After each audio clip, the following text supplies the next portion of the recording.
জয় মা বিপত্তারিণী। নমস্কার দর্শক, 12টার সময় ঘুম থেকে ওঠা মেয়েটি আজকে সকাল 4টার সময় ঘুম থেকে উঠে স্নানও করে নিয়েছে। এখানে তাকে 4খানা চুলের ফ্লেক্স মারছিলাম, তারপরে আমি রেডি হয়ে বেরিয়ে পড়লাম। আমাকে ছেড়ে সবাই চলে গেছিল, আর এটা আমার ফাইনাল লুক। কেমন লাগছে জানিও কমেন্টে। মিল্কা সিং এর মতো দৌড়ে আমি এখানে সবাইকে ধরে ফেলেছি। তো গাইজ, আমরা যাচ্ছিলাম দক্ষিণেশ্বর, আর এটা আমার দিদি আর সামনে যাচ্ছিল মা, মামি, কাকা।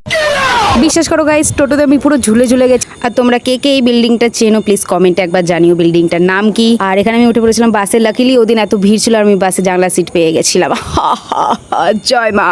বাস থেকে নামার পর মা আর মামিরা এখানটা কেনাকাটা করতে লেগে গেছিল, কত সুতো কিনতে হতো তাই। আর ভেতরে একবার তোমরা ভিড়টা দেখো শুধু। তারপরে মা আর মামি ওরা স্নান করতো গঙ্গায়। আমি যেহেতু বাড়ি দিয়ে করে এসেছিলাম, মামিও বাড়ি দিয়ে স্নান করে এসেছিল, কিন্তু তাও ওরা গঙ্গায় স্নান করতো, আমি করতাম না। তারপরে সবাই মিলে আমরা বসে পড়েছিলাম বিপত্তারিণী পুজো দিতে। এখানে সুন্দর করে পুজো হয়ে গেছিল। তারপর আমরা চলে গেছিলাম মা ভবতারিণীর পুজো দিতে। আর এই স্টোরে আমরা আমাদের জুতো, ব্যাগ, ফোন সব রেখে গেছিলাম।